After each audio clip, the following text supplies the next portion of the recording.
talking about psychiatric meds in Alzheimer's disease as well as the other type of dementias, of course including Lewy body, frontal lobe dementia, and prion disease. So a lot of this is off-label use. There are some studies looking at their use, but again, a lot of this is just based on experience and just trying to keep people safe. And so, of course, this is for more entertainment, informational purposes. It is, of course, a lot of this is not peer-reviewed and is common practice, but not, perfect. Great. So, yeah. This is more, how do we keep someone safe? And how do we keep people from needing restraints? So, and we're going to span from early disease to more advanced disease. So, great. So, next class of drug. Yeah, let's look at pain management and what that... Well, let me talk about benzodiazepines. Okay, great. So that'd be the next class, really. Okay. So benzodiazepines, there's a whole class of them. And they're somewhat similar. I won't go too far into the weeds on it, but you have drugs like lorazepam or Ativan. Okay, that tends to be slightly more sedating. We have more of a mania response sometimes, not usually. And then we have Valium, of course, which is the older school. Librium, not really used much in the dementia patients. Valium and Librium don't use as much in these patients. Versed, mainly used in hospital patients for conscious sedation. And then with clonazepam, which is slightly longer acting and less sedating. And so these drugs we tended to use a lot more in the late 1990s, early 2000s. Ideally, these class of drugs we try to avoid at all costs. But sometimes when everything else has failed, you have a patient with high anxiety, right? And I'm trying to avoid, you want higher doses of Seroquel. Some people really like lorazepam.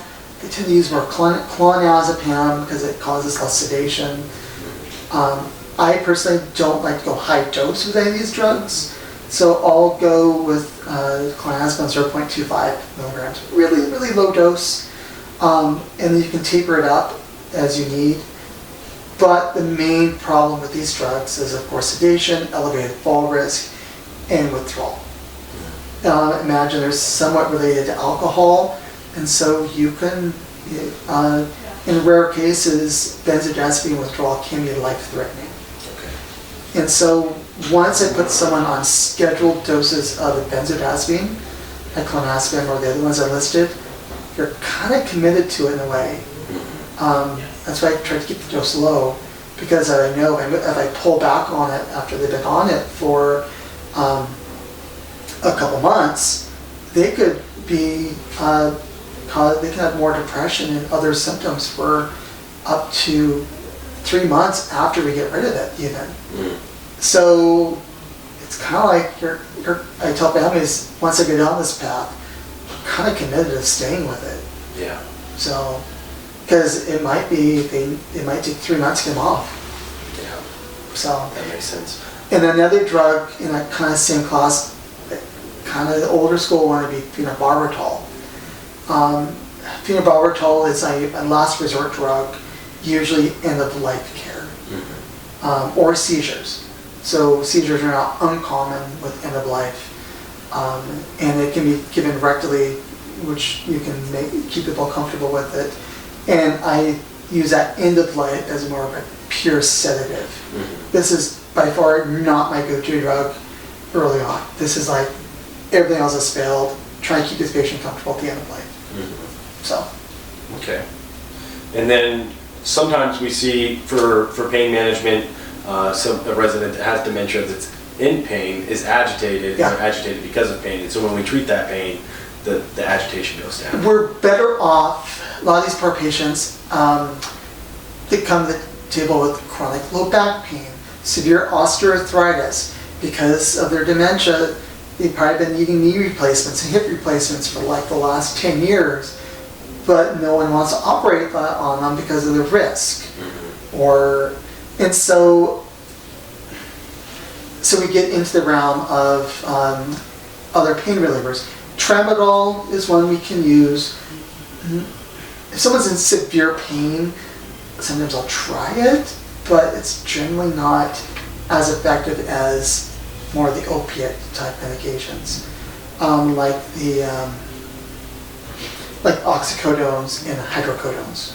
I like oxycodone without the Tylenol because I can dose it easier. I don't have to worry about overdosing people on Tylenol. And oftentimes, if I treat the patient's pain, these patients can't tell me they're in pain. I have to almost look at their face. Are they grimacing? Are they having difficulty standing up from a sitting position? Are they resistant to care every time you move their shoulders around? And they're hitting you. They're not hitting you because they're being aggressive towards you. They're hitting you because they hurt. Yeah. So oftentimes we'll give drugs like oxycodone sometimes before care. So physical therapy, or they can have showers or before physical therapy. But generally, if someone's if they have known pain, I'll try to use other drugs, long-acting, once I establish them on oxycodone, like buprenorphine or Butrans. Butrans is a patch you put on once a week. Okay. Another one would be fentanyl. But fentanyl, really you have to have them on a higher dose of oxycodone, because fentanyl is a bigger hit. And so these are more chronic pain patients who are taking 30, 60 milligrams oxycodone, daily or more.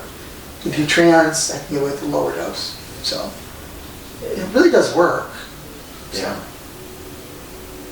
And then we can get into more end-of-life care. Yeah. End-of-life care, if someone's on hospice, the go-to drug is morphine or Dilaudid. And tensols. They can really make people more comfortable. Everyone's scared of them. It's actually hard to kill someone with morphine. You really have to bump that dose up pretty high. Okay.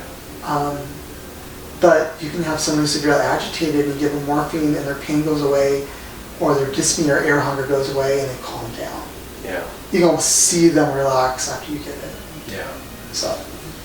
And then too, we didn't talk about this prior, but in Washington, like THC is legal. Have you seen that in your practice be effective, ineffective, something you would recommend? Actually, I'm not opposed to it. I've given it, recommended some patients where the chronic pain patient and we're kind of maxing out on everything, and I don't want to go add more stuff to them, and give them THC and makes them happy. Yeah. Not always. Some people don't tolerate it as well, but when they do tolerate it, it works really well. Yeah.